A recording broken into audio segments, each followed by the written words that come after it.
Hello and welcome to today's video. In this tutorial, I'll show you how to easily access the table of contents in the Wikipedia app on your Android device.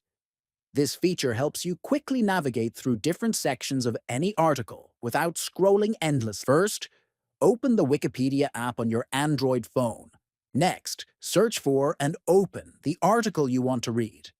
Once the article loads, look at the bottom right corner app on that contents. When you do, a sidebar will slide in from the right side of the screen. This sidebar shows the table of contents for the article. You'll see the main section titles, and you can tap on any title to jump directly to that part of the article.